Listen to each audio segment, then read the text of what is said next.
link, e aí consertei o link. Acredito que nem todos devam ter tido acesso, né, ao... E esse buraco negro na tua cabeça aí, Jorge? É um tiro, cara.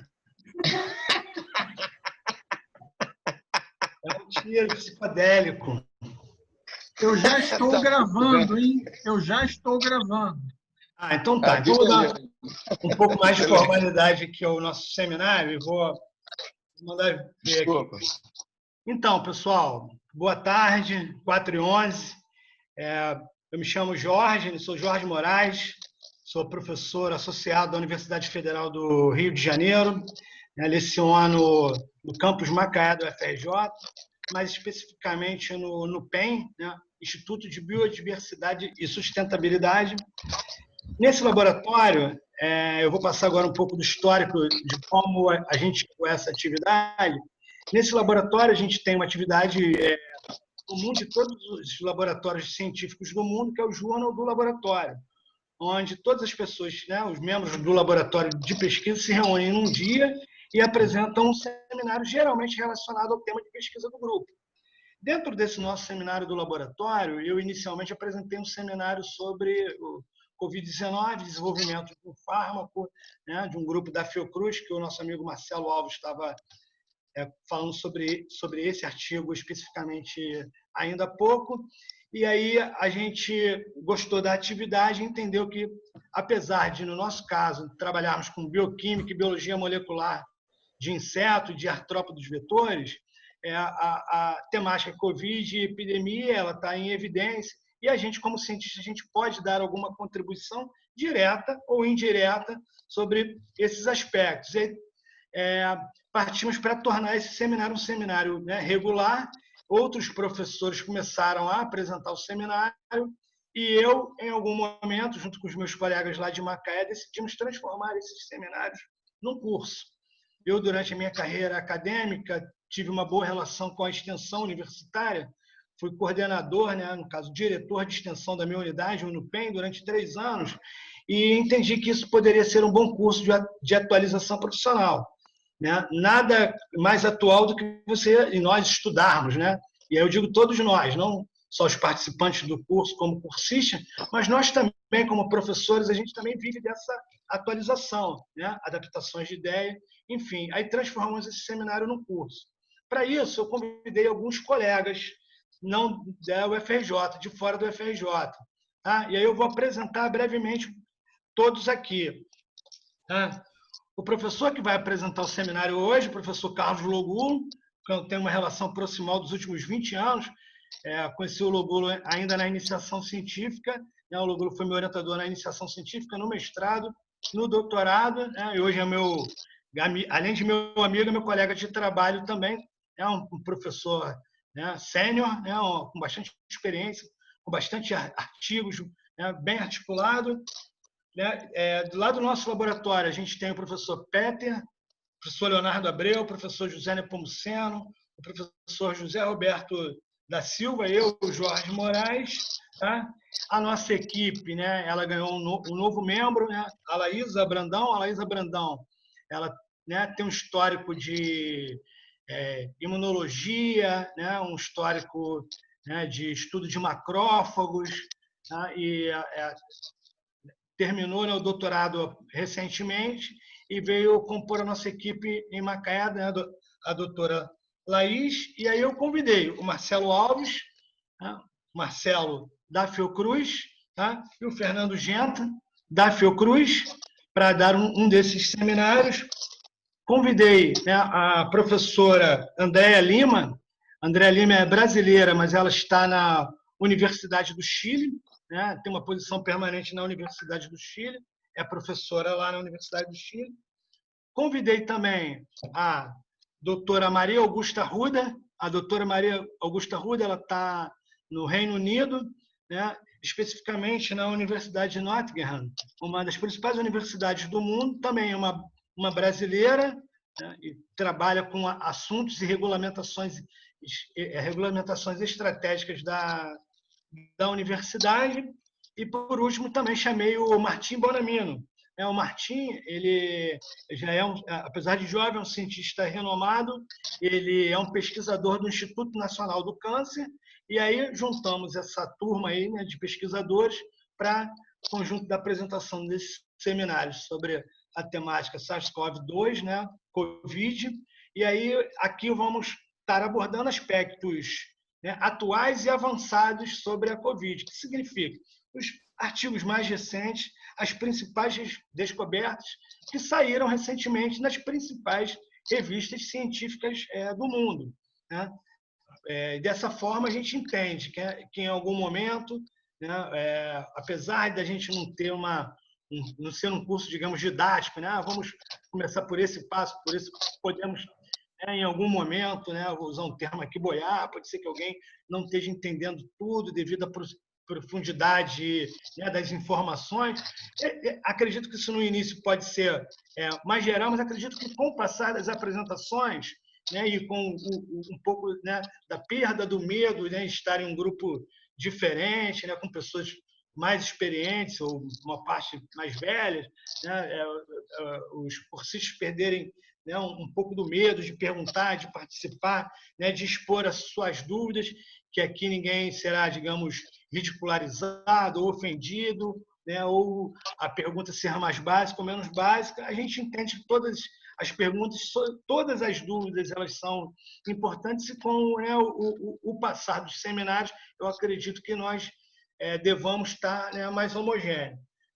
Essa tarefa, né, esses encontros, eles estão agendados inicialmente para as segundas-feiras, 16 horas, tá? E somos 14 professores. Quando eu fiz um cronograma, vi que esse cronograma ele daria 3 meses e meio de curso. Eu achei que era muito tempo.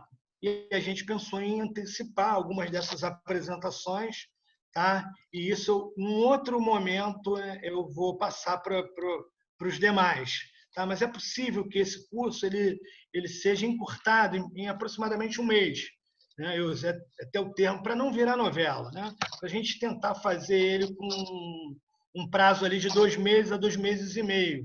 E aí a gente anteciparia algumas desses seminários, a gente já teria um encontro regular às segundas e veria um outro dia e horário para a gente ter mais uma atividade. Essa atividade ela está programada ali para ser em torno de 1h30, né, até 1h30, né, com a apresentação do seminário aí quem vai apresentar o seminário foi orientado a preparar uma palestra entre 40 a 60 minutos para a gente depois dedicar entre 30 a 40 minutos de discussão, perguntas. Tá? Eu vou passar algumas regras desse seminário online e dos outros. Pelo que eu estou vendo, já está todo mundo muito habituado já. A ideia é que os nossos microfones fiquem fechados, tá? E as perguntas elas vão sendo feitas no chat. Esse seminário que nós estamos fazendo com esse grupo maior, ele é um pouco diferente do que como acontece nos laboratórios regularmente. Os grupos são menores e as interferências elas são o tempo inteiro. A pessoa vai apresentando e as dúvidas elas vão sendo tiradas durante a apresentação. Como somos muitos, eu acredito que essa dinâmica ela não seja interessante para a gente, né? Imagina, alguns seminários podem durar 3, 4 horas e aí acho que a gente dispersa, está todo mundo em casa, né, também, ou a maioria em casa. Né? Eu vi que aqui temos muitos profissionais da saúde. Tá? Eu fiz um gráfico, então, e o grupo é bastante heterogêneo. Né? Temos 3 subgrupos. Né? Nós temos um grupo de profissionais, que aí temos bastante enfermeiros, temos psicólogo, farmacêutico, nutricionista, tá? Gente de outras áreas, até da comunicação. Tá? Temos um grupo de estudantes, bastante estudantes, dispersos também, na sua maioria da área da saúde.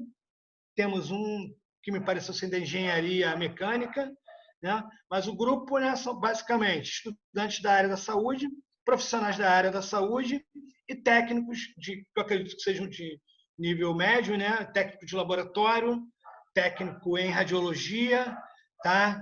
E técnicos em enfermagem. Então, esse é o nosso grupo. Eu acredito que temos pessoas com formação no nível superior e pessoas com formação no nível médio. Tá? Então, eu dou boas-vindas a todos. Tá? Espero que a gente tenha uma relação super boa aqui nos nossos cursos. Acredito que essa atividade, estudar é sempre bom, se atualizar é sempre bom, né? Ter a ciência como fundamento para os seus argumentos científicos, acadêmicos. Né? A gente está num momento onde a ciência ela tem sido contestada por outras questões políticas, coisas que a gente vai tentar não envolver muito aqui no seminário, mas, enfim, saber sobre ciência sempre é muito importante. Tá bom? Então, agora eu vou, após essa breve explicação, que nem foi tão breve, eu vou passar para o meu amigo Carlos Logulo, né, e vou fazer uma apresentação sobre o Carlos. Tá? O Carlos Logulo, né, meu amigo, meu ex-orientador, né, e hoje um colega de trabalho e um conselheiro também, alguém que eu tenho muita estima.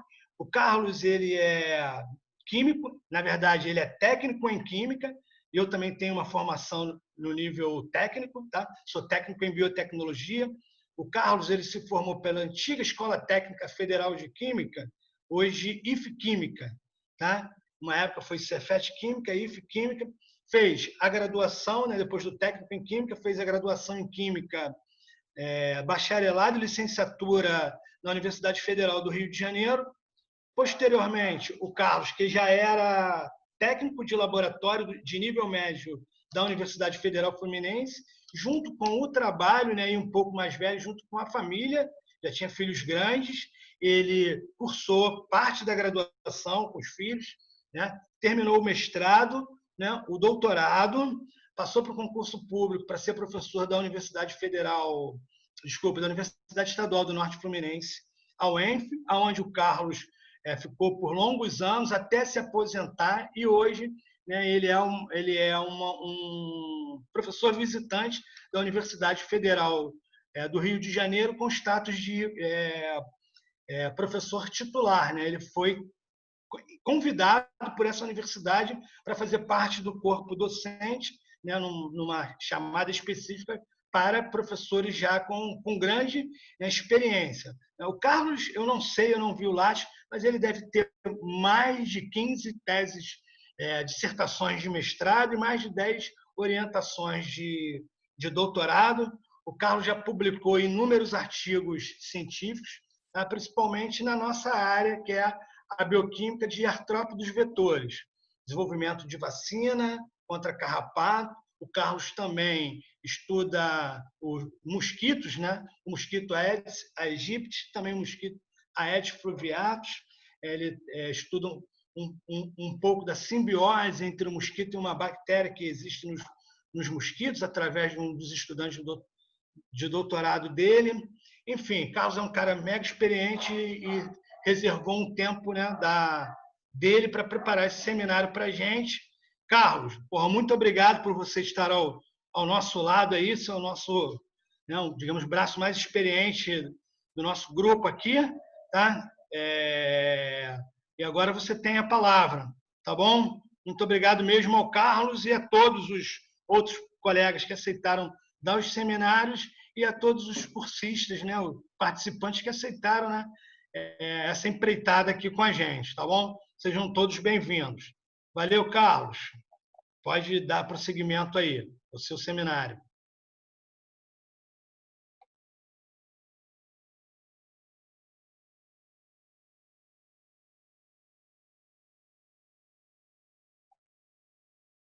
Logulo está sem áudio. Está sem áudio, Logulo. Desculpe, me desculpe. Então, eu falei que o Jorge me deixou emocionado aqui. O Jorge é meu primeiro aluno, né? Então, já no final do mestrado, início do doutorado, ele cismou de trabalhar no meu laboratório, né? E aí eu adotei ele, né? Levei ele para dentro do laboratório, adotei mesmo porque ele dormia no laboratório. Ele não tinha como voltar para Jacarepaguá, então ele fazia o laboratório de casa dele. Eu falei, caramba, né?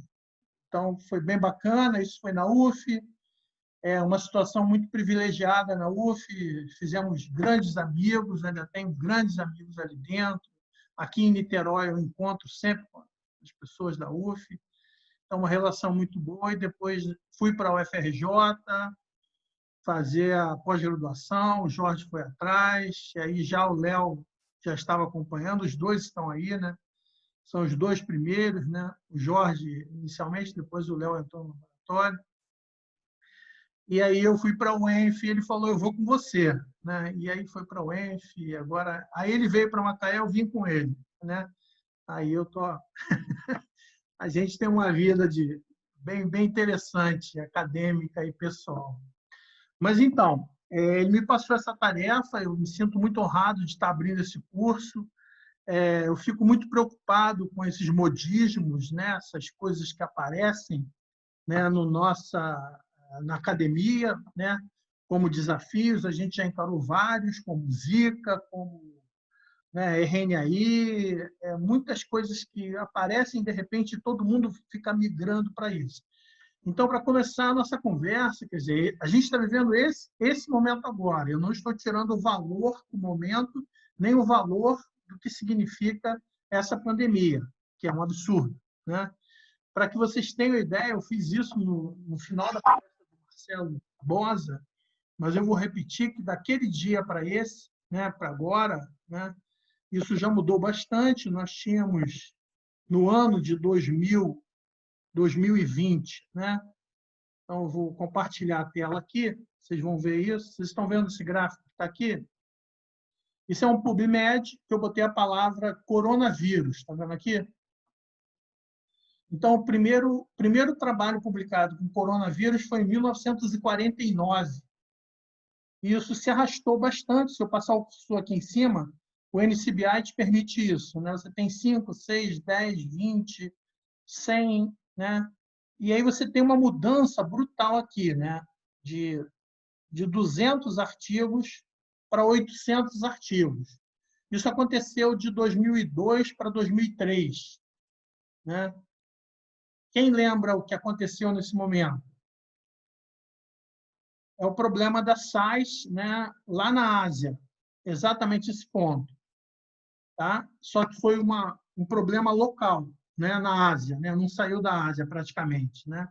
E isso se manteve com 800, 700, 400 até 800 em 2019. E quando a gente passa para 2020, vocês estão vendo? Isso eu fiz agora, antes de começar a falar, tá? Nós temos já 9.500 artigos publicados no NCBI, com todos os índices, né? E ainda não estamos na metade do ano. Então, a gente deve terminar, né, esse ano com algo como 20, 25 mil artigos, se continuar nesse ritmo. Então, o que eu quero dizer é que isso preocupa muito, muito, porque a gente perde muito da qualidade, né? Então, eu passei uma semana difícil para preparar esse seminário para vocês, né? Em que uma preocupação grande nessa história era falar de algo que tivesse uma pegada acadêmica e não fugisse da nossa formação, né? Uma pegada acadêmica de profundidade bastante grande, né? Em cima da filosofia que o Jorge criou o curso. E aí eu parabenizo o Jorge, ele tomou muito cuidado com isso, até com as pessoas que ele convidou, até com ressaltar fortemente a filosofia do nosso laboratório, que é o Laboratório Integrado de Bioquímica, Hatsaburo Masuda, que nos orgulha muito, né, levar o nome do Masuda, né, nesse laboratório. Então, eu procurei preparar um seminário que tivesse um respeito muito grande a essa filosofia, né, e a perspectiva que o Jorge criou para esse curso.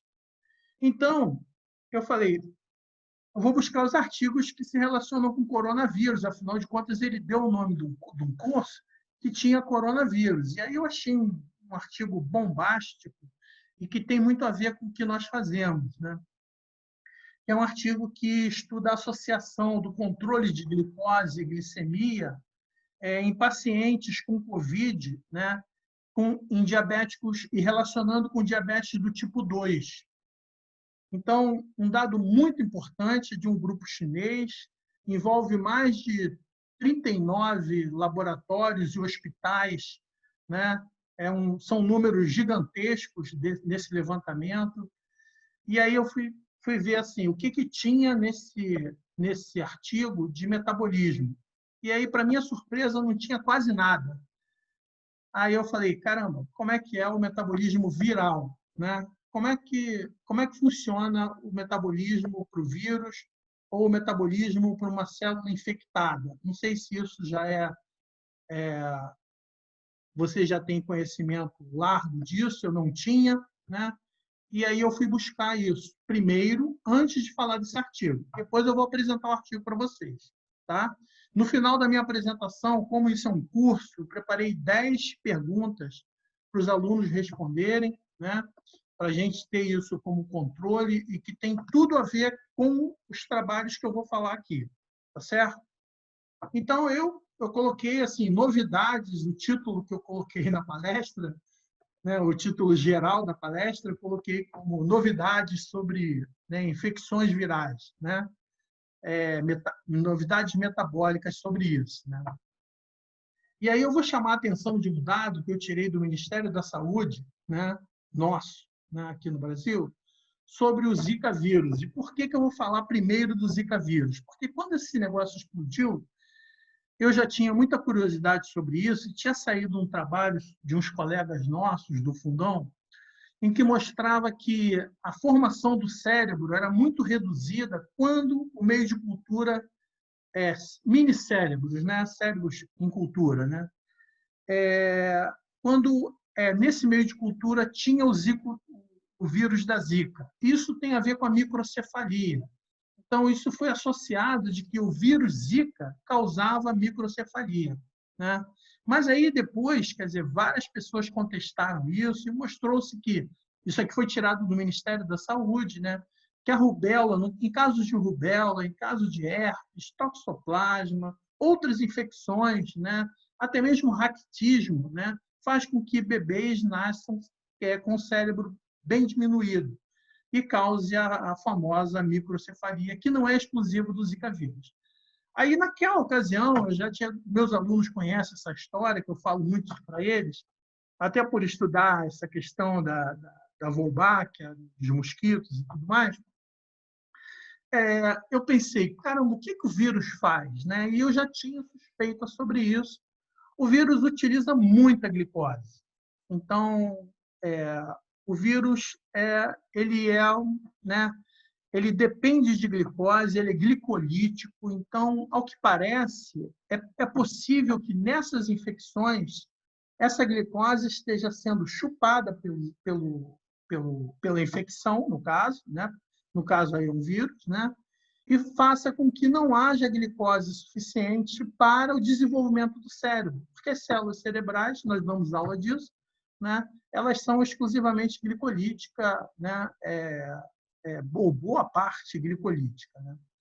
E aí eu fui buscar sobre vírus, né? E agora eu encontrei um artigo de 2015 que reúne bem essa história e me deixou muito animado, antes de eu falar do artigo que eu vou apresentar, que é essa revisão publicada na Virology, né, em 2015, né?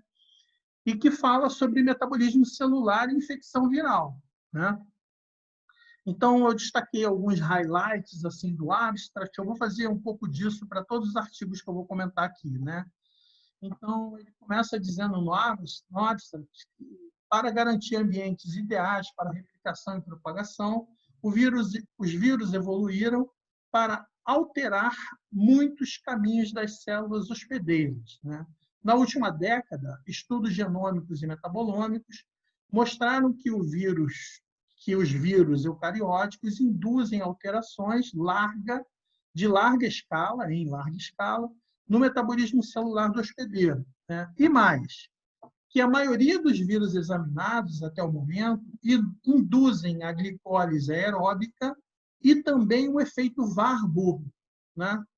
Eu falei, caramba, quando a gente fala de efeito Warburg, né, a gente lembra de câncer, né? Tá legal. E não é só isso. que muitas dessas viroses testadas, elas induzem a síntese de ácidos graxos e a glutaminólise. Glutaminólise é um dos principais eventos metabólicos que acontece em células cancerosas. Tá legal. Cada espécie de vírus provavelmente tem que requerer alterações metabólicas únicas para uma propagação bem-sucedida, e pesquisas recentes identificam alterações metabólicas adicionais específicas induzidas por muitas espécies. Ou seja, além disso aqui, glicólise aumentada, efeito Warburg, glutaminólise, síntese de ácidos graxos, existem coisas que são particulares, né, de determinados vírus e determinadas situações. Uma coisa que nós sabemos é que, dependendo da infectividade viral, né, você tem uma exigência metabólica maior ou menor, que é de acordo com a infectividade do vírus, tá bom? Ok. E aí, no final, eu pintei de amarelo aqui o que ele fala no abstract, porque eu vou terminar essa palestra numa outra numa outra frase pintada de amarelo também, né? Então, essa frase aqui diz o seguinte, que uma melhor compreensão das alterações metabólicas necessárias para a replicação de cada vírus pode levar a uma nova abordagem terapêutica através da inibição direcionada de vias metabólicas, né, celulares específicas. Ok. Bacana, né? Vou ver aqui, porque estou controlando tudo aqui. Bem, e aí nessa revisão ele põe essa figura, em que nós temos aqui, basicamente, a via glicolítica, então aqui é a glicose entrando na célula, né? Esse caminho é fundamental para a célula hospedeira. A glutaminólise, né? Que é a captação de glutamina, né? E aí nós temos uma reação famosa aqui, que é a transaminação de glutamato em alfa-cetoglutarato, que vai abastecer o ciclo de Krebs, né? Isso, né? Para quem já estudou bioquímica. Eu procurei colocar coisas muito básicas, me desculpem algumas pessoas, porque o público é bastante variado, então eu vou explicar cada detalhe desse, né? E isso aqui é a saída de citrato para a síntese de ácidos graxos, que é um dos fatos que se relaciona a essa revisão sobre o metabolismo viral. Bem, só para lembrar, o que é a glutaminólise, né? Então, os aminoácidos eles estão transaminados para vários intermediários do ciclo de Krebs ou não, né? Eles são divididos em glicogênicos e cetogênicos. Os cetogênicos vão formar acetil-CoA, né? E a cetoacetil-CoA, que vai gerar corpos cetônicos. Os glicogênicos vão formar intermediários do ciclo de Krebs, que é isso que está aqui, para abastecer a gliconeogênese através de saída de PEP, oxalacetato, malato, né? No ciclo de Krebs. E essa reação é a reação primordial, né? Para a síntese e degradação, para todas as transaminações praticamente, né? Que é a passagem de glutamato em glutamina, né? De glutamina para glutamato pela glutaminase e de glutamato para glutamina pela glutamina sintase. Então, esse contexto se relaciona àquilo que ele estava falando anteriormente, que ele chamou de glutaminólise, que é a internalização de glutamina, que acontece na infecção viral e acontece também no câncer, tá? Bem, mas ele falou também em efeito Warburg. Então, o efeito Warburg é a glicólise. Isso é um efeito importantíssimo, né? Que foi caracterizado em 1920. Eu vou falar mais detalhes sobre isso no próximo slide. Esse efeito é a alta atividade da via glicolítica em células cancerosas para a formação de... Tem algum ruído aí? Tudo bem?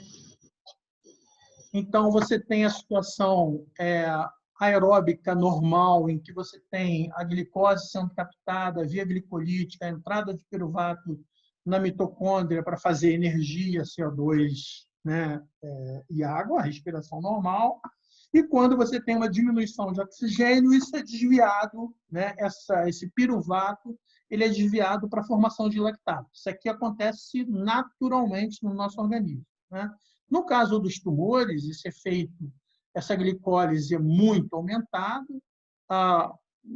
consequentemente, o piruvato também, e você tem um desvio de aproximadamente 80% a 85% desse piruvato para a formação de lactato, né?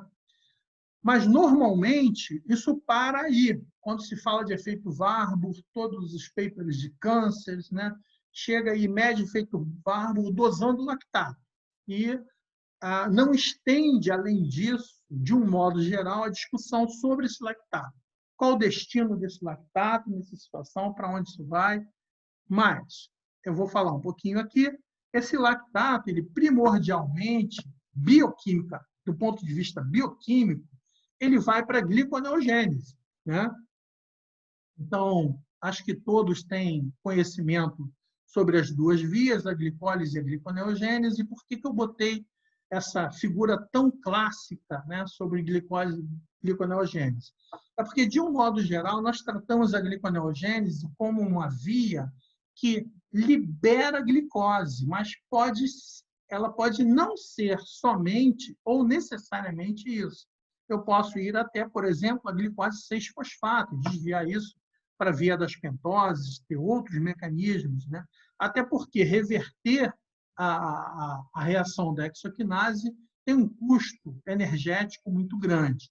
Isso é bem bypassado, é muito bem transado na reação da fosfenolpiruvato carboxiquinase, da piruvato quinase, também é bem resolvido, né, na reversão da fosfrutoquinase 1, né, em que eu tenho a frutose 6-bifosfatase. Então, na verdade, esse mecanismo glicolítico pode realmente estar preservando essas células nessas condições até infecciosas ou de estresse metabólico grande, como é o caso do câncer, né, para ter um reaproveitamento dessa glicose nesse momento tão difícil, e esse lactato, de alguma forma, está contribuindo para essa questão.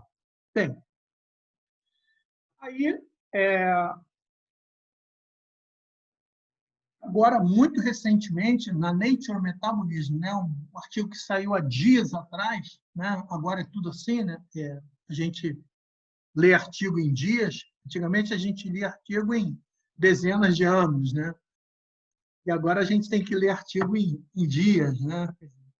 Talvez semana que vem eu esteja desatualizado. Então, eles publicaram uma nota na Nature Metabolism, né? Super bacana, falando dos 100 anos, quer dizer, está fazendo agora 100 anos da descoberta de Warburg, 1920, né? E aí ele bota um esqueminha bastante completo aqui, que mostra a via glicolítica, vocês estão vendo aqui, né? O piruvato entrando na mitocôndria, o ciclo de Krebs, a glutamina está aqui, está vendo? Né? Sendo, nesse caso aqui, derivada do alfa-cetoglutarato, mas essa reação pode ser retornada facilmente, né? O lactato, e ele mostra o lactato saindo dessa célula, vocês estão vendo? E isso tem a ver, tem ciclos, né? Glicose, alanina, por exemplo, que se relaciona, isso está em livros, que mostra isso com bastante detalhe, né? Mas me surpreende uma coisa desse tipo, porque, do ponto de vista metabólico avançado, isso é muito cru, né? Aqui tem o aspartato, a asparagina, o oxalacetato, né? E nada além disso. Então, é como se esses ciclos se satisfizessem numa situação como essa, que nesse caso é câncer, né? Dessa forma. E aí eu completei aqui, eu botei uma setinha aqui. Aqui tem uma enzima importante, que é a piruvato carboxilase, que ele ignorou totalmente, né? Isso num artigo numa revista, né, poderosa, né? E essa piruvato carboxilase, ela é capaz de carboxilar o piruvato, formando oxalacetato diretamente. Para quê? Né?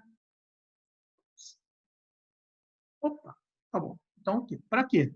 Para formar PEP. E aí, aqui eu tenho uma PEP-CK mitocondrial e tenho uma PEP-CK citossórica. A PEP-CK mitocondrial é bastante negligenciada. Eu estou escrevendo um artigo agora com o meu pós-doc sobre isso. O Jorge, o autor desse artigo, um artigo que está, né, há bastante tempo rodando na nossa mão, eu acho que agora vai, né? E aí eu diria que, para voltar na via glicolítica ou na gliconeogênese parcial, para formar glicose 6-fosfato, para abastecer de N metabólitos super importantes, como, por exemplo, glicose 6-fosfato, né? E aí dá assistência à produção de nucleotídeos ou de elementos básicos para a síntese de nucleotídeos na via das pentoses, ou até mesmo sintetizar o glicogênio, que é a partir daqui que o glicogênio é sintetizado. Bem, eu botei aqui PepsiK mitocondrial, né? Ela está verdinha aqui, né? PepsiKM, né? E aí, nesse artigo da revisão dos vírus, ele lista vários vírus, várias publicações, ele faz um resumão no final do artigo, onde ele mostra principalmente a glicólise, a glutaminólise, glicólise, glutaminólise, glicólise, glutaminólise. E aí é em cima desses artigos, naquela ocasião, né, 2015, que ele escreveu essa revisão e chamou a atenção para esse fato. Não só isso, mas também é curioso a síntese de ácidos graxos, né? Então, numa situação como essa, eu ainda sintetizo ácidos graxos, é como se eu estivesse guardando energia, né? Tendo um suprimento energético de reserva bastante estratégico. E aí agora, quer dizer, ele finaliza esse artigo, eu fiz alguns destaques, né? Na década de 50, né, a glutamina já estava descrita, né, assim como a glicose, né, eram necessárias para a replicação de um vírus em célula HeLa, né? A suplementação de glutamina em meio de cultura aumentou a produção de vírus, né, mais do que a adição de glicose, sugerindo que essa glicose, né, que o ácido glutâmico produziu o mesmo efeito. A primeira dica é que a glutaminose pode ser necessária para a replicação viral, foi a primeira dica nessa ocasião, e que a captação de glicose pode estar sendo usada para a síntese de ácidos graxos e síntese de nucleotídeo, e, portanto, a glutamina é necessária para fornecer metabólitos para o ciclo de Krebs. Ok? E aí a gente entra no artigo que eu peguei, que é um artigo clínico, né? De clínica, né? Assim, dados clínicos sobre essa questão da relação do controle de glicose, né, em pacientes com diabetes do tipo 2, né, e a relação da infecção pelo Covid-19. Então, esse artigo tem um graphical abstract, ele foi publicado na Cell Metabolism, né, muito recentemente, né, e mostra, aqui no Graphical Abstract, fica bem claro, né, ele mostra que o controle bem feito da glicemia, né, algo como abaixo de 10 milimolar, 10 milimolar é porque é difícil interagir sem ver vocês, né? Eu fiz os cálculos aqui, 10 milimolar dá 180 miligramas por cento, né? Tá? Então, abaixo de 10 milimolar, controlado, né, com a glicemia controlada, eu tenho uma sobrevivência de quase 100% dos pacientes tratados. Tá? E se eu tenho um controle pobre, como a glicemia acima de 10 milimolar, ou seja, acima de 100 miligramas por cento, eu tenho uma mortalidade que chega a 11%. Quer dizer, muito acima até da mortalidade que está acontecendo no Brasil, notícias bombásticas do nosso jornal nacional, né? E aí, lembrando um pouquinho, o que é o diabetes do tipo 1 e do tipo 2? Eu peguei o mais básico sobre diabetes, mais rasteiro mesmo, né? Então, o diabético do tipo 1, ele não produz insulina. O diabético do tipo 2, ele produz insulina, mas ele tem uma deficiência na ação desse hormônio, né? Isso, as causas, né, se relacionam às células do pâncreas, né? Pode ser hereditário, pode não ser hereditário, E no caso do tipo 2, pode ter uma predisposição genética e o sedentarismo, né, o não controle alimentar pode levar o indivíduo a desenvolver diabetes do tipo 2 numa idade mais avançada, né? A prevalência dos casos pode chegar a 10% no diabético do tipo 1, a 95% diabético do tipo 2, né? As incidências na infância, no outro caso, maior de 40 anos. Essa é uma manifestação abrupta, acontece, né, rapidamente. E a outra, do tipo 2, uma manifestação lenta, progressiva, que é o caso desse artigo que a gente está discutindo aqui. Bem, como é que isso é mensurado, né? Isso é mensurado principalmente pela questão da obesidade. E aí, por que eu vou chamar a atenção da obesidade? Porque ele vai falar bastante de obesidade nesse artigo, né? Então, aqui é o índice de massa corpórea. O índice de massa corpórea ele é medido pelo peso dividido pela sua altura ao quadrado. Cada um pode fazer as suas continhas aí, não precisa contar para ninguém.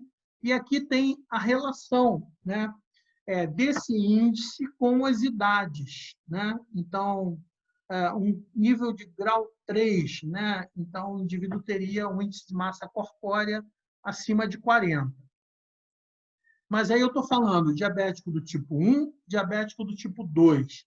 E aqui a indução do diabetes pelo principal fator, né, que causa essa doença, que é a obesidade, a má alimentação, o sedentarismo, que se relaciona tudo com o índice de massa corpórea. Bem, mas eu posso ter um diabético do tipo 1,5. Eu posso ter um diabético do tipo 1,7, que ele nem é o tipo 1 e nem é o tipo 2. Porque quando normalmente a gente fala de diabetes, a gente fala de produção de insulina e captação de insulina. 1, produção de insulina, e 2, captação de insulina. Isso é uma forma muito rasteira de visualizar isso. Você pode ter problemas, por exemplo, na cascata de insulina. Então, a primeira enzima da cascata de insulina é a PI3 quinase, depois a AKT, depois a nossa vedete, né? A gente trabalha tanto tempo com essa enzima, que é a GSK3, que é uma enzima que é ativada por fosforilação, nesse sítio, fosforilação de tirosina, e é inibida por fosforilação. É a única quinase descrita até hoje que ela é inibida por fosforilação. Toda quinase, a gente ensina isso na sala de aula, é ativada por fosforilação. Bem, quando essa inativação acontece, essa proteína deixa de fosforilar, e aí deixa de fosforilar a glicogênio sintase, e aí você ativa a síntese de glicogênio. Por que eu estou falando disso? Porque esse é o principal evento para se reter célula dentro da glicose dentro da célula, na forma de glicogênio. Tá? Isso vai ser muito importante para a gente entender o artigo. Tá bom? Então, eu posso ter defeitos nessas enzimas todas aqui, eu posso ter problemas de fosforilação dessas enzimas, eu posso ter N outros problemas que se relacionam a essas enzimas, como outras cascatas de fosforilação, tá bom? Que se relacionam demais com esse processo e que podem levar a uma situação de desequilíbrio glicêmico, né? Não necessariamente um diabetes do tipo 2, bem caracterizado, um diabetes do tipo 1. Okay? Vamos ao artigo, então. Voltamos ao artigo. Então, no abstract desse artigo, eu dividi ele em partes, eu traduzi, porque eu acho que nós temos uma plateia bastante diversa, não sabia como tratar exatamente disso. Então, ele disse o seguinte, que o diabetes do tipo 2, T2D, né, é uma das principais comorbidades do Covid-19. No entanto, o impacto do controle da glicemia, BG, né, no grau de intervenções médicas necessárias e na mortalidade, né, interferem bastante no grau de mortalidade de pacientes COVID-2, né, e esse tema permanece. Né?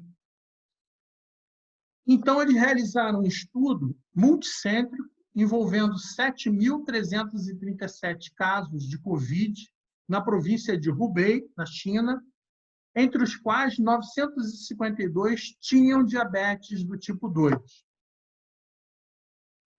Eles descobriram que diabetes do tipo 2, né, precisavam de mais intervenções médicas, além, né, de ter uma mortalidade significativamente maior, né, e lesão de múltiplos órgãos, né, devido ao problema. Né. Além disso, descobriram que a glicemia, né, o controle glicêmico, esse BG aqui, né, bem controlada, em torno de 3,9 a 10 milimol por litro, aproximadamente 80 miligramas por cento até 180 miligramas por cento, 10 milimolar, né, 10 milimoles por litro, né, estava associada a uma mortalidade notadamente menor, né, em comparação aos indivíduos mal controlados. Tá? E que esses achados, né, fornecem evidências clínicas correlacionadas ao controle glicêmico aprimorado, né, com melhores resultados em pacientes COVID-19 e diabéticos do tipo 2 pré-existentes. Né? Então, nessa revista, eles têm o que nós chamamos de highlights, que são os destaques, são as frases mais impactantes.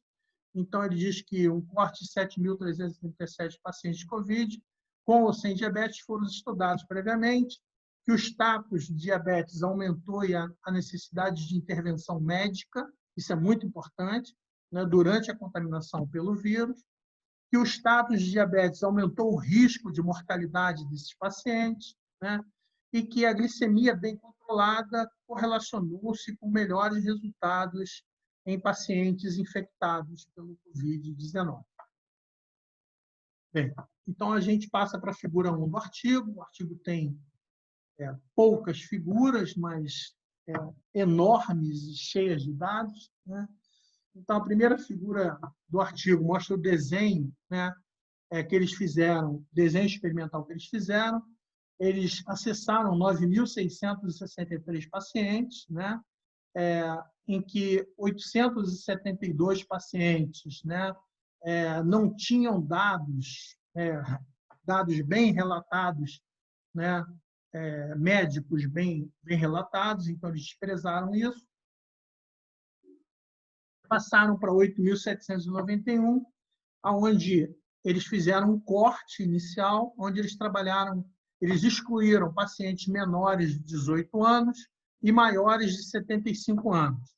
Ficaram com 7.778, fizeram um recorte, eliminando as grávidas, né?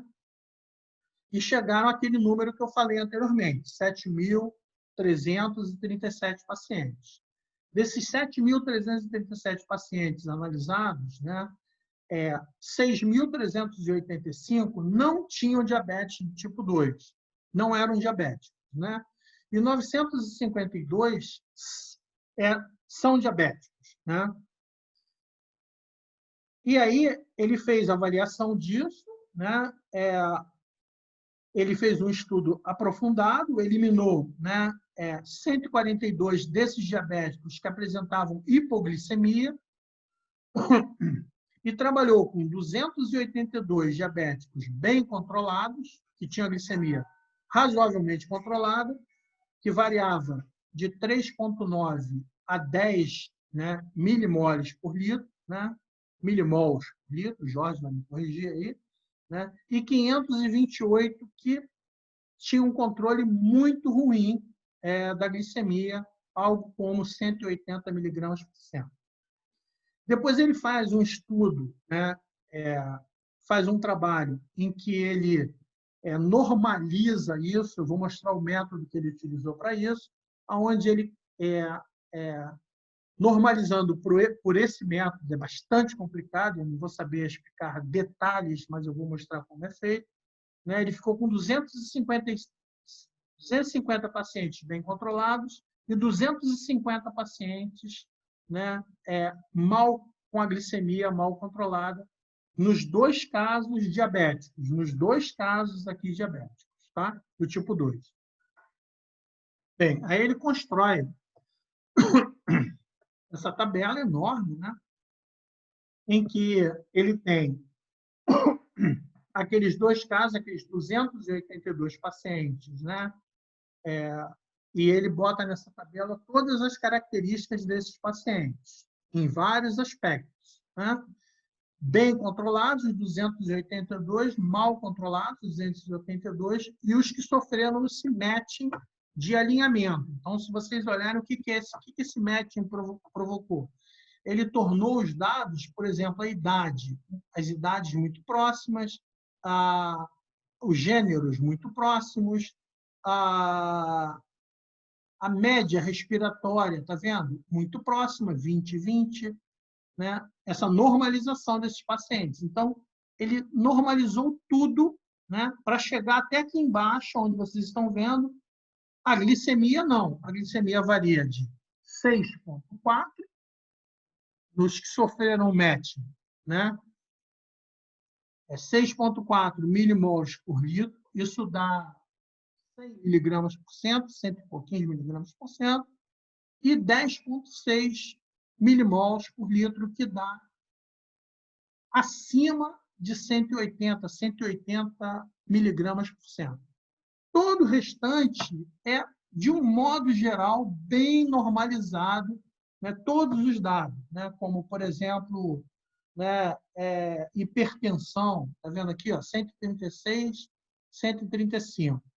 Nos que não sofreram esse matching, eu tinha, nos mal controlados, 282, nos bem controlados, 156. Isso vai ser muito importante para as análises futuras. Alguma pergunta até agora? Como é que vocês estão? Posso continuar? Vocês estão me ouvindo? Estou ouvindo, pode continuar. Pode continuar? Tudo bem? Então tá. Como é que ele fez esse matching, né? Essa fórmula enorme que está aqui, vocês estão vendo? Não adianta você me perguntar para explicar isso. Eu copiei de materiais e métodos. O que ele usa de parâmetros para fazer esse matching e normalizar os bem controlados e os mal controlados, né? Ele usa o balanço de idade, ele usa o gênero, ele usa o estado febril, ele usa se tosse, se não tosse, dispneia, lesão, né, pulmonar, insuficiência, enzimas relacionadas à atividade renal e hepática, tá certo? Se tem comorbidades do tipo hipertensão, né, problemas coronarianos e tudo mais, tá bom? E aí ele constrói uma tabela onde ele mostra se o paciente, né, nos que tem a glicose controlada, que tem a glicose não controlada, mas não naqueles que sofreram o matching, tá? E ele monta essa tabela para saber se que percentual desses pacientes, né, precisou de aparatos, né, hospitalares maiores, né? Então, se você observar aqui, logo aqui embaixo, né, então ele tem aqui né, esses azinhos que estão aqui. O que esses azinhos significam? Né? Que não sofreu, né, não teve invasão, né, de ventilação. E aqui os que tiveram ventilação. Então, se você olhar aqui, os que tiveram ventilação, no bem controlado, né, precisou de 0 aparato hospitalar. No mal controlado, né, 4,2% precisou, né, precisaram de aparatos hospitalares, tá certo? E aqui, né, oxigenação por membrana, né, nos bem controlados, 0%, no mal controlados, 0,8%. E esses índices todos se apresentam maiores, né, que se relacionam à comorbidade, né, da questão do diabetes. Nos mal controlados, exigiram mais aparatos e nos bem controlados, muito menos aparatos. E quando tem ventilação, quando é cuidado, né, isso melhora bastante. E aí ele constrói esse gráfico aqui, agora utilizando aqueles pacientes que sofreram o matching, para fazer uma avaliação mais acurada sobre essa questão. A primeira delas, em A, é a questão da concentração de glicose ao longo de 28 dias de internação. Então, em verde, você tem os bem controlados, aqueles 250 que sofreram um match, e os 250, né, que sofreram um match, que tem mau controle da glicemia, que eles não conseguiram controlar bem a glicemia. Mas não conseguiram controlar bem a glicemia, mas a glicemia saiu, em média, de 12, muito para 10, para perto de 10. Certo? Depois ele faz isso com linfócitos, a curva se repete, né? Depois ele faz isso com neutrófilos, se repete. Depois ele faz lactato, desidrogenase, né? A curva se repete do mesmo jeito. Existe uma melhora do paciente na internação, mas praticamente nos bem controlados você tem uma resposta extremamente pronunciada, né? Ele faz interleucina também, a curva se repete, basicamente não tem alteração de interleucina, né, nos pacientes bem controlados, né? E aí, deixa eu só beber uma água aqui, que eu já estou ficando falando. E aí ele faz a mortalidade nesses 250 que estão aqui, que sofreram o match, tá? Tudo bem? Ele faz a mortalidade, analisa a mortalidade, quer dizer, faz a mortalidade, é pesado demais, né? Então, os mal controlados, né, eles morrem muito mais, né, chegando, né, até 11%, e os que têm, os diabéticos que têm um controle glicêmico bastante bom, ficam bem, né, bem controlados, com uma mortalidade muitíssimo baixa, né? Então, ele bota os números aqui, então ele começa com 250 em cada caso, né? Chega ao final com 222, né, nos bem controlados e com 211 nos mal controlados. E aí eu volto para finalizar a apresentação desse artigo, mas eu vou continuar, né, com aquele gráfico ou abstract que ele começou lá na frente, né, onde ele faz esse desenho que é muito parecido com esse gráfico real dos dados apresentados aqui. Bem, aí, para minha surpresa, ontem, a minha mulher recebeu uma mensagem sobre uma notícia da FAPESP. Esse que está aqui, esse rapaz que está aqui, chama Marcelo Mori. Ele é professor da Unicamp. O Mori é um colega nosso da bioquímica, né? Ele está sempre nos SBBQs, organizou uma mesa no último SBBQ. Um cara super imerso na questão de metabolismo, sabe? Sempre estudou metabolismo. E eles agora estão publicando um artigo na Cell Metabolismo. Esse artigo não está aceito ainda, está com pré-aceito só, né? Mas a FAPESP fez a divulgação. E eu fiquei muito surpreso, porque coincidiu com o artigo dos chineses. Então, a FAPESP diz o seguinte: um grupo brasileiro de pesquisadores desvendou uma das causas da maior gravidade do Covid-19 em pacientes diabéticos. Como mostraram os experimentos feitos em laboratório, o teor mais alto de glicose no sangue, né, é captado por um tipo de célula de defesa conhecida como monócito, que serve para uma fonte de energia extra, que permite ao novo coronavírus se replicar mais do que em um organismo saudável. Em resposta à crescente carga viral, os monócitos passam a liberar uma grande quantidade de citocinas que causam uma série de efeitos, como a morte de células pulmonares. O trabalho mostra uma relação causal entre níveis aumentados de glicose com o que tem sido visto na clínica, maior gravidade do Covid em pacientes diabéticos. É o caso do trabalho dos chineses, que eu mostrei para vocês. Por meio de ferramentas de bioinformática, os pesquisadores analisaram inicialmente dados públicos de células pulmonares de pacientes com quadros médios e severos de Covid-19 e foi observado uma superexpressão de genes envolvidos na chamada via de sinalização de interferon alfa e beta, né, que está ligada à resposta antiviral. Os pesquisadores observaram ainda no pulmão de pacientes graves com Covid uma grande quantidade de monócitos e macrófagos, né, 2 células de defesa do controle da homeostase no organismo. Né.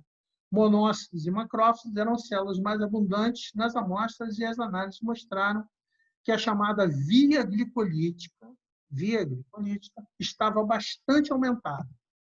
Aí tem uma seção que eles escrevem só sobre glicose e vírus, né? O grupo da Unicamp realizou, então, uma série de ensaios com monócitos infectados com o novo coronavírus, em que eles eram cultivados em diferentes concentrações de glicose. Quanto maior a concentração de glicose no monócito, mais o vírus se replica e mais as células de defesa produziam moléculas como interleucina 6, né, e 1. E o fator de necrose tumoral alfa, né, que estão associados ao fenômeno conhecido como tempestade de citocinas, em que não só o pulmão, como todo o organismo é exposto a essa resposta imunológica descontrolada, desencadeada por várias alterações sistêmicas observadas em pacientes graves e que pode levar à morte. Os pesquisadores usaram, então, nas células infectadas, uma droga conhecida como 2-DG. Agora o Jorge vai gostar. O que é o 2-DG? É um análogo de glicose e que é um inibidor potente da via glicolítica, né? Utilizada para inibir o fluxo de glicose, né? Eles observaram que o tratamento bloqueou completamente a replicação do vírus, assim como aumento da expressão de citocinas observadas anteriormente e da proteína ACE2, aquela pela qual o coronavírus invade as células humanas. Os resultados indicaram maior atividade da via glicolítica frente à infecção, foram obtidos por meio de análises proteômicas de monócitos infectados. Por fim, as análises mostraram que o mecanismo era mediado por fator induzido por hipóxia, 1-alfa. Como é estudado em diversas doenças, é sabido que essa via é mantida estável, em parte pela presença de espécies reativas de oxigênio na mitocôndria, a usina de energia das células. Pesquisadores usaram, então, antioxidantes e viram que o RIF, fator 1-alfa, diminuía a sua atividade e, assim, deixava de influenciar o metabolismo de glicose. Quando intervimos, eles falaram, no monócito com antioxidante ou com drogas que inibem o metabolismo de glicose, nós revertemos a replicação viral. E aí eu termino essa palestra com uma frase em amarelo também, como aquela que eu iniciei, né? Que eles terminam esse artigo agora, que está saindo ainda não saiu, né? Dizendo que, como as drogas usadas nos experimentos com células estão atualmente em testes clínicos para alguns tipos de câncer, poderiam futuramente ser testadas em pacientes com Covid-19. Aqui, Jorge, eu separei 10 questões para passar para os alunos, né? Que eu pedi o seguinte: defina glicólise, glutaminólise, efeito Warburg, controle glicêmico, diabetes, correlações metabólicas entre infecção viral e câncer, células do sistema imunológico, tempestade de citocinas, 2-DG e outros inibidores da glicólise e RIF1-alfa. É isso, meus amigos. Muito obrigado, né? Muito bom, hein? Parabéns. Eu estou à disposição aí. Estou à disposição para perguntas. Fiquem à vontade. Mandei uma pergunta aí no chat. Deixa eu só achar aqui, Marcelo. Deixa eu só parar aqui a apresentação. Vou abrir o chat. Eu acho que... Marcelo pergunta aqui, será que a 2-DG só funciona em pacientes diabéticos ou nos pacientes não diabéticos? Bem, se é que essa droga pode ser utilizada nós mesmos. Não sei. Então, eles usaram em célula. Eu não sei se clinicamente o 2-DG é utilizado em pacientes, né? Eu não sei como é que está essa história, mas tem outras drogas, outros inibidores da via glicolítica. O Jorge trabalhou com, eu até falei para ele que eu lembrei dele quando eu li essa história, que é o 3-bromo-piruvato, né, Jorge? Sim. Então, que é um inibidor da via glicolítica, um inibidor fabuloso da via glicolítica, um trabalho que ele tem com o Tonhão, muito importante, né? Então, eu não sei te responder isso, se isso pode ser utilizado. Em célula, eles utilizaram e fizeram sucesso absoluto, né? Que é o grupo do Marcelo, né? Marcelo Mori, lá da Unicamp.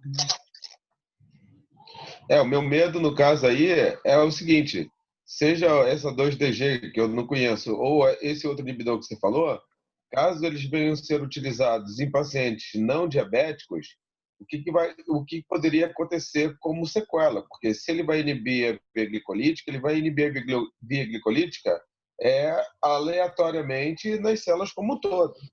E a ideia não é essa. A ideia, pelo que eu entendi, é que isso seja feito especificamente nessas células imunes que são importantes para desenvolver essa cascata de citocinas que compromete ainda mais tecido pulmonar e outros tecidos também, por conta da ação do Covid também. Entendeu? Então, tem uma coisa curiosa nisso, e foi por isso que eu perdi um tempo enorme para explicar diabetes, aquelas coisas todas. Por quê? Porque a gente não pode colocar simplesmente casos de diabetes ao lado do câncer. O câncer, você tem uma diminuição, né, de glicose na célula de disponibilidade de glicose por causa do alto fluxo glicolítico. Então, eu chupo a glicose toda para formar lactato. Tá certo? No caso, do diabético, o que eu tenho? Eu tenho um problema de entrada de glicose na célula. Então, na verdade, a gente tem a sensação de que eu aumento a glicose no diabético. Dentro da célula, não. Internamente, eu tenho menos glicose. Como o vírus é intracelular, o que eu estou propondo? Eu estou propondo que o vírus está consumindo esse restante de glicose que sobra para a manutenção dessa célula, e ele acaba prejudicando demais essa célula. E aí vem a resposta em consequência. Entendeu? Verdade. Entendi. Certo? Né? Então, isso faz todo sentido. E é metabolismo puro, metabolismo mais básico, metabolismo de glicose. Não tem, né, nada além disso. Né? Uma vez que o vírus precisa utilizar a glicose, então ele acaba chupando a glicose, como é o caso da microcefalia. Por isso que eu perdi tempo falando da microcefalia, essas coisas todas. Né? Exatamente. Sobre isso, né, eu acho que é legal como mecanismo, né? E aí a gente está tudo no ramo digamos, da especulação, mas assim a estratégia, né, para o câncer é um pouco diferente da Covid aí, né? Como o Carlos falou, o câncer ele é um mata-borrão de glicose. As células elas se replicam muito rápido, elas têm características de serem menores e têm um metabolismo muito acelerado. Né? Aí, falar sobre o câncer. Né? No câncer, então, qual é a ideia, né? Onde que os quimioterápicos atacam? Né? O metabolismo da glicose, porque acaba que as células, né, os carcinomas, eles costumam ser mega glicose dependente a ponto de fazer esse efeito bárbaro, né? E atacam proteínas do ciclo celular, ou seja, não deixar que ele se prolifere muito rápido, impedindo o consumo rápido de glicose, e não deixar que as células, né, se repliquem muito rápido. Aí o que a gente faz, né, gente? Né? Quem desenvolve fármacos e drogas contra isso? Inibe o ciclo celular e inibe o fluxo glicolítico, mas com puta efeito colateral. Né? Todos nós, né, já conhecemos alguém, ouvimos que as pessoas em quimioterapia, né, elas têm graves problemas, né, de efeitos colaterais, né? A queda de cabelo em si, que inibe né, o cabelo, ele cresce rápido, né? Então, inibe o crescimento de cabelo, o cabelo cai, né? Essas coisas. Mas a ideia é matar o câncer. A gente tem um número, digamos, muito maior de células que quando tem o câncer. Minar mesmo o câncer ali, mas isso tem efeito nas outras células. Eu acho que a grande informação, e aí eu acho mesmo, né, é que a glicose ela deve ser muito bem controlada no indivíduo. Né? Essa informação é para o controle da glicose não desandar, que isso potenciaria, né, os efeitos adversos da Covid-19. Não, digamos que tratar, entendeu, Marcelo? Tratar, né, com algo que inibisse a glicólise ali no cara, entendeu? Eu acho que a informação a glicose do cara tem que estar estável, né? Conseguimos aqui, né, com medicações, controlar a concentração de glicose para que ela permaneça baixa, para que esses efeitos não sejam induzidos, entendeu? Esse que eu também entendi. Então, mas tem uma coisa muito interessante nisso, que é entender essa conversa metabólica. E isso, né, eu acho que é o grande avanço do grupo do Marcelo, na Unicamp, né? Que eles saíram na frente nesse sentido, diferentemente dos chineses, que fizeram um trabalho clínico maravilhoso, excelente, com todos os critérios, com um rigor enorme, né? Um N absurdo de alto, né? Mas trazer, né, essa discussão para a questão do controle metabólico é muito interessante. Para mim, a surpresa, isso foi a grande felicidade nessa semana, eu consegui encontrar uma literatura bastante robusta, né, sobre essa questão do metabolismo viral, entendeu? Então, eu acho que realmente a gente traz uma pegada bastante interessante para o curso, né? Minha percepção. Alô? Mais perguntas? Não sei. Alô? Oi, pode falar. Alô? Abre aí, pessoal. Então, fala, Bernabé.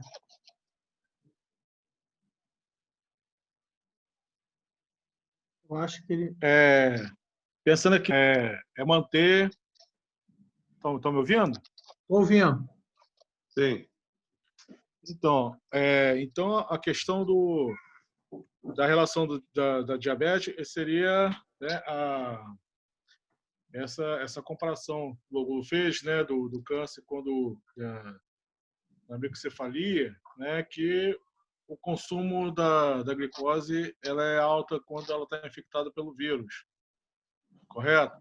Correto. Então, no caso da pessoa diabética, também as células estariam com as células infectadas, né, do sistema imune estariam com pouca glicose, um nível alto de glicose no sangue e mais baixo glicose, as glicose com dificuldade de entrar na célula, né? Uhum. Eu já vi que muitas pessoas que têm diabetes tipo 2, elas tomam, né? Eu já observei que elas tomam cloridrato de metformina para poder controlar essa glicose o nível de glicose do sangue. Uhum. Será que o uso da metformina, né? Porque a pessoa que tem diabetes, né, tipo 1, tipo 2, nível alto, toma insulina, né? Administra insulina, mas eu vejo que o uso de metformina ela é largamente adotada, né, por pessoas que têm diabetes tipo 2 em vários níveis. E será que esse cloridrato de metformina já poderia contribuir, né, para que a pessoa tivesse um resultado melhor no tratamento? Bernabé, esse dado está no artigo dos chineses, né, em que ele usou os pacientes controlados, está vendo o mouse aqui? E não controlados, ou porcamente controlados aqui, eles eles usaram diferentes drogas, antivirais, a medicina tradicional chinesa, antibióticos, tá vendo? E usaram metformina também. Eu vou passar aqui, ó, tá vendo aqui, ó? Em que eu tenho. Tô vendo. Aham, Então, tá respondido. Então, eu tenho uma redução de aparatos hospitalares nos que usaram metformina muito maior do que eu uso muito menos os aparatos hospitalares nos que tomam metformina dos que não tomam metformina ou dos que tomam metformina e não são controlados. Então, eu preciso, além de tomar metformina, ter um controle muito grande. Mas veja você, quem tomou metformina teve uma redução de 38% aqui de uso de aparatos hospitalares, tá bom? Sim. Isso tem a ver com a pergunta que você fez, tá certo? Insulina também tem aqui, tá vendo? Quem usou insulina aqui, ó. Tá vendo? Tô vendo. Hein? Tá em amarelo aí. Tá? Eu já botei em amarelo mesmo, tá? Show. Tem a ver com o que você está falando, né? Show. Tá respondido. Quer fazer uma pergunta? Pode fazer, Léo. Claro. Então, obrigado, Carlos, pela sua apresentação. Eu acho que é importante o artigo que você mencionou, né, o trabalho do pessoal da Unicamp que você mencionou ao final da apresentação, acho que ele mostra a forma, né, como a ciência funciona e como que os trabalhos, mesmo com abordagens distintas, eles, nesse caso, estão convergindo, né? Pelo menos as informações parecem convergir. Enquanto o grupo chinês fez um estudo retrospectivo, né, provavelmente ali avaliando os prontuários dos pacientes, que é um trabalho necessário também, né? Que nesse cenário você só consegue parar para ver as coisas depois que o furacão passa, né? Sim. No caso da pandemia.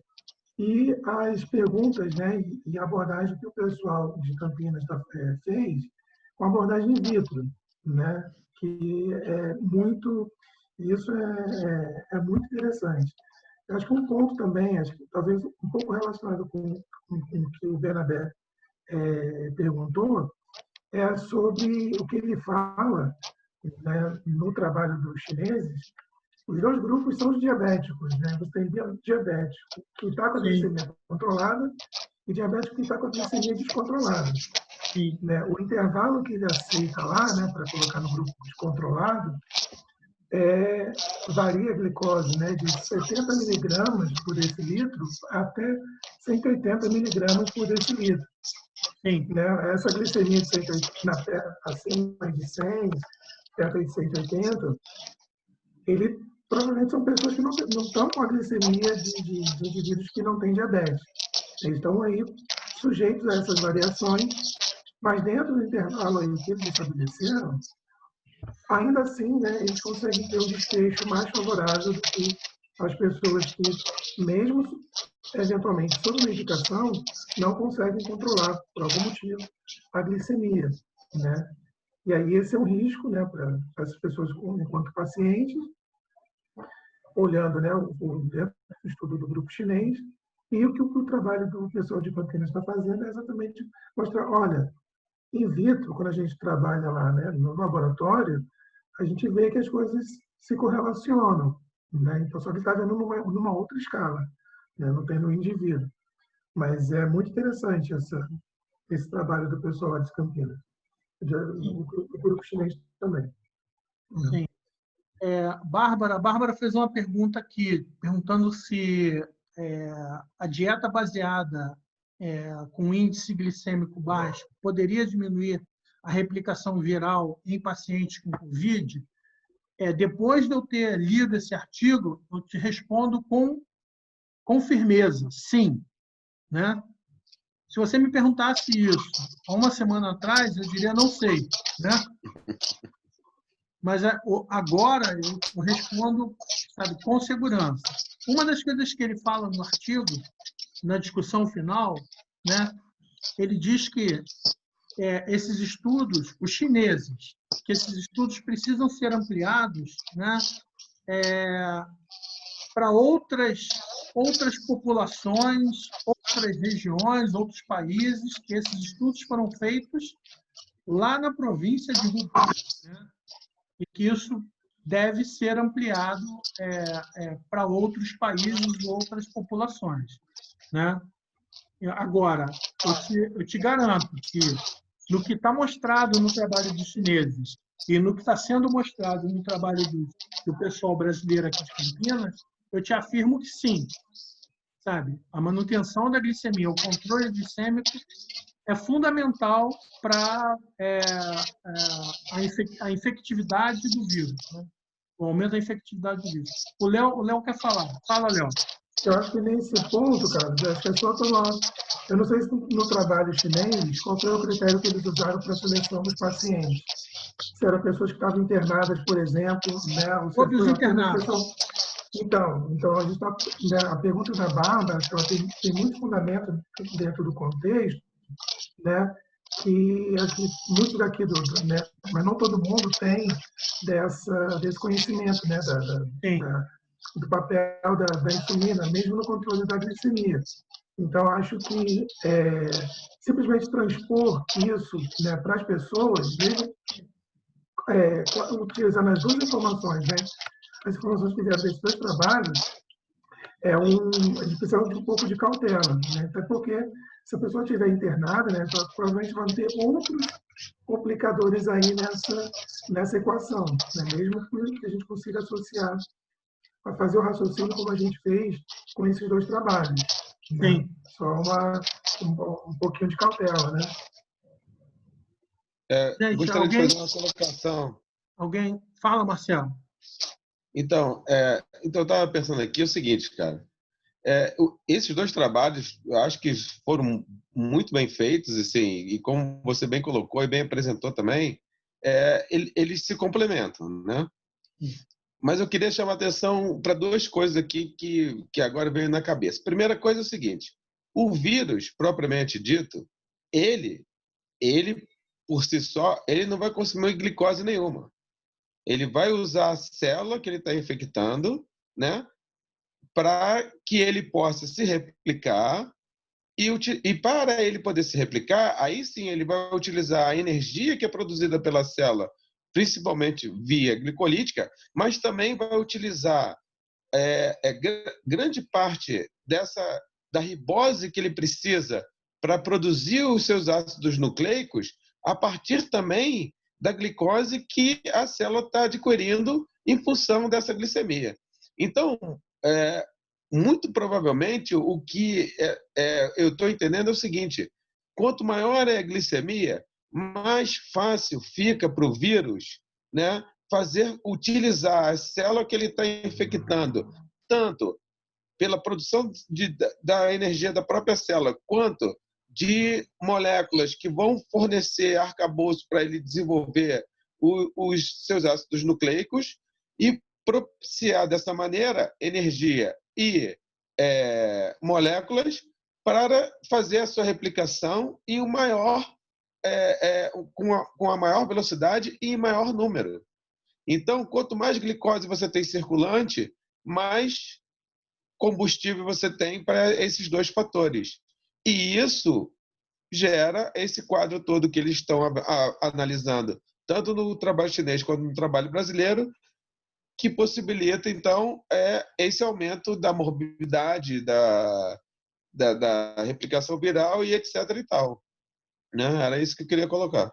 Marcelo, tanto na revisão, né, de 2015, que eu comecei falando, onde mostra metabolismo viral, essas coisas todas, né, quanto no trabalho do Mori, né, da Unicamp, as análises, né, genômicas, e no caso do Mori, tem uma análise metabolômica bastante extensa, mostram que o vírus tem todo o maquinário da via glicolítica e gliconeogênese. Então, assim, e muito aumentado, sim, entendeu? Então, é possível, sim, que o vírus esteja utilizando glicose.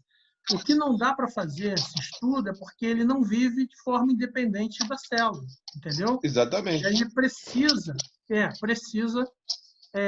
fazer mutações, fazer estudos mais avançados para comprovar isso.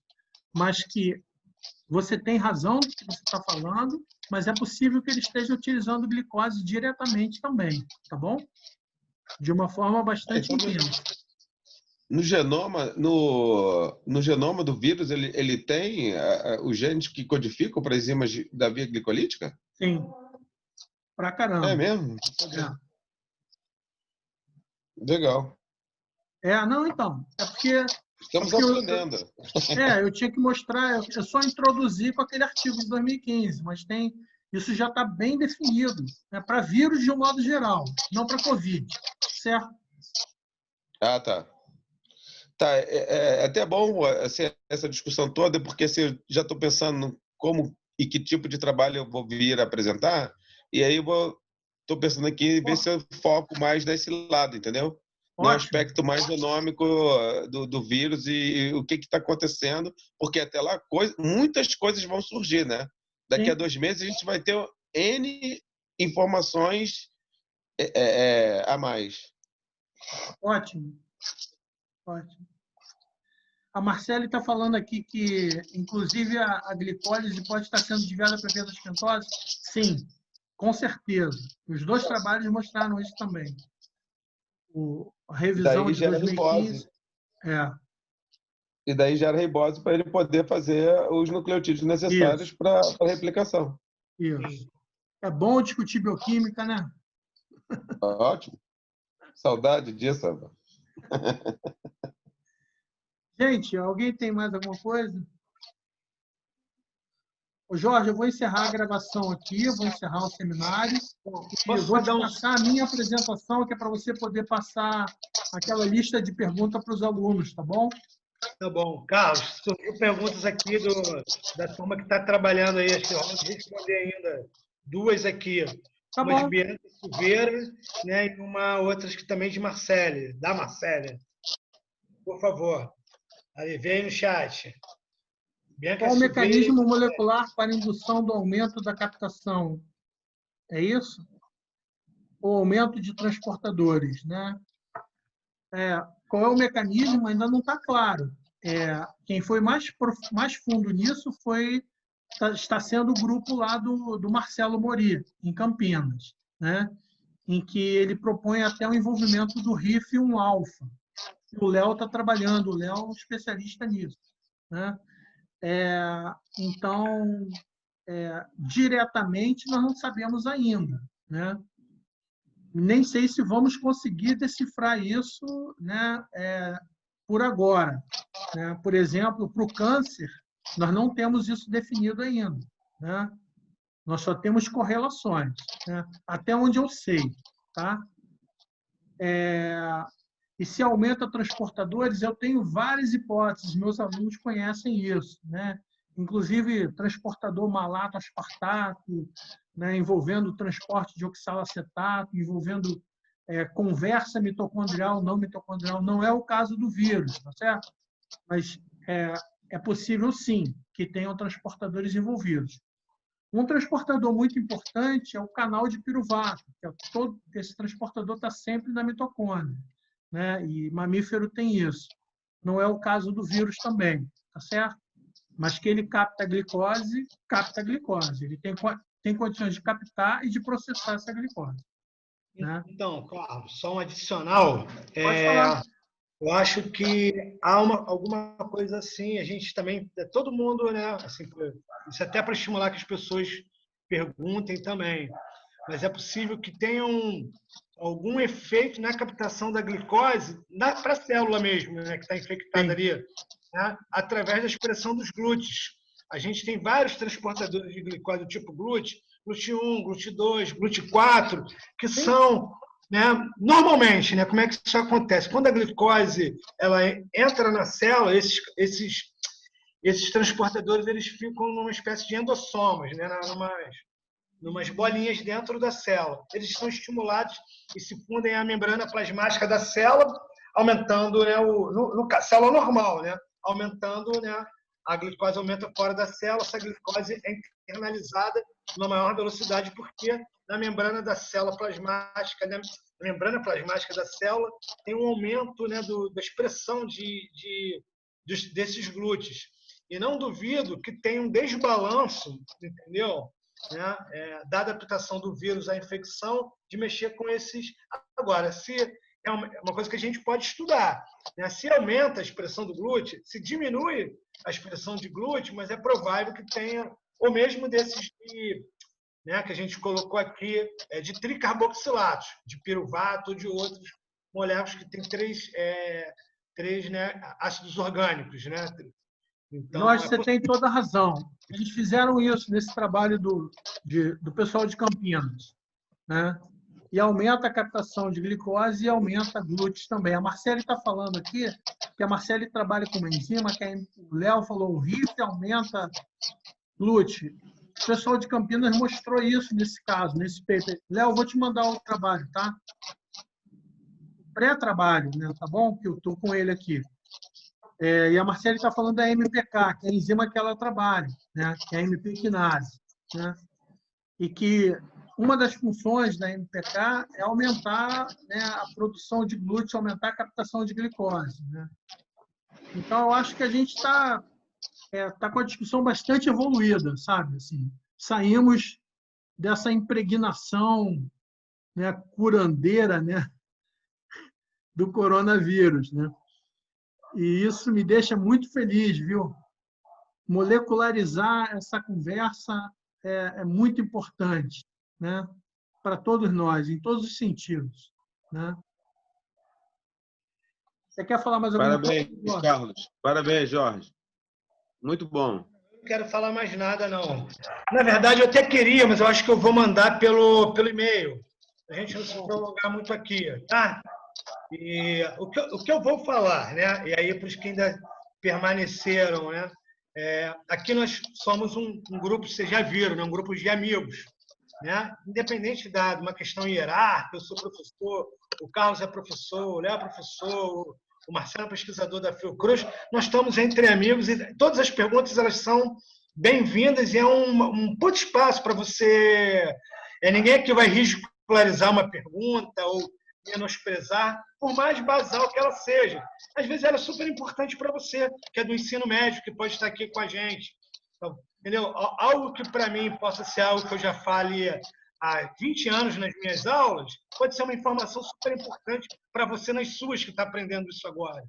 Então, aos que estão mais inibidos, que estão nos conhecendo agora, nós somos um grupo de amigos cientistas, né, que expandiram, né, uma atividade recorrente para vocês. Então, sintam-se mesmo à vontade para perguntar. Tá? É só um incentivo que durante as nossas apresentações o pessoal ficou mais inibido, né? As perguntas ficaram dentro, até alunos perguntaram aqui, mas dentro do pessoal mais conhecido. Os que a gente ainda não conhece, uma ótima oportunidade de a gente se conhecer aí. Façam perguntas, tá bom? Beleza, gente? Muito obrigado, então, a presença de todos, né? Ao Carlos aí, pô, foi ótimo. Mega maneiro o seminário, já apareceu um monte de ideias aqui, tá bom? Então eu vou falar logo o que eu iria falar por e-mail, tá, gente? Bem colocado, Jorge. Bem colocado. Eu estou aqui mesmo. Eu vou falar rápido. As atividades estão sendo gravadas. Por quê? O que nós identificamos, que vários de nós somos profissionais da saúde, eu também sou, mas principalmente esses que trabalham em UTI, ambulatório, sistema de escalas dos plantões, né, nos hospitais. A gente está gravando para que você possa ver, a gente vai botar provavelmente o YouTube ou disponibilizar o link, a gente ainda não viu, mas para você dar uma olhada depois, com calma, né, e poder, né, responder as perguntas, poder participar do curso, mesmo que no momento que a gente apresentou aqui ao vivo, aqui, 4 horas da tarde, estou no meu plantão, né? Esse é o meu plantão, estou saindo do plantão, né? Passei um plantão muito cansativo, esse horário realmente eu dormi, mas eu queria ver, ele vai estar disponível numa outra momento, e você vê, né? E nos responde as perguntas como o Carlos fez, ele vai ficar gravado, né? Para a gente depois, até a gente mesmo. Eu sou um que, às vezes, me disperso um pouco e gosto de rever depois as apresentações. A gente tem uma lista de presença que está no chat, tá bom? E os certificados, né? a gente precisa dessas informações dos formulários para os certificados. É um certificado, esse curso ele tem duração de 40 horas. Tá? A gente vai fazer os nossos encontros aqui. Hoje demorou um pouco mais, mas eles devem durar ali 1h30. Tá? Vão ser uns 14 encontros. E isso daria umas, sei lá, 30 horas, e a gente está achando que mais algumas horas você vai fazer uma atividade em casa, isso vai completar as 40 horas do curso, tá bom? Então, é um curso de 40 horas, né, de atualização, e você recebe uma espécie de um diploma da Pró-Reitoria de Extensão, com o seu nome, explicando a carga horária, né, a dinâmica do curso, vem no verso, tá bom? E semana que vem teremos a Laísa. A Laísa vai ser uma oportunidade importante, porque a Laísa, ela é uma imunologista, né? Ela tem muito desses conceitos de imunologia, e eu falei com a Laísa, então, para a gente entender um pouco de imune, eu também não sou especialista em imunologia, ela vai dar um breve histórico ali, nada muito prolongado, sobre aspectos da imunologia, a apresentação do antígeno, né? A produção do anticorpos, como isso é startado, as células B, as células T, os anticorpos, né?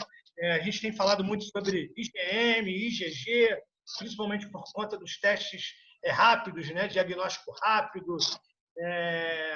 Aí, algumas dessas informações, antes da Laísa entrar no seminário dela, ela vai passar para a gente no próximo seminário, na próxima segunda. Então, a gente já tem o próximo encontro marcado, segunda-feira, nesse mesmo bate-canal, às 16 horas, tá? Com a doutora Laísa Brandão. Tá bom, gente? Muito obrigado a todos.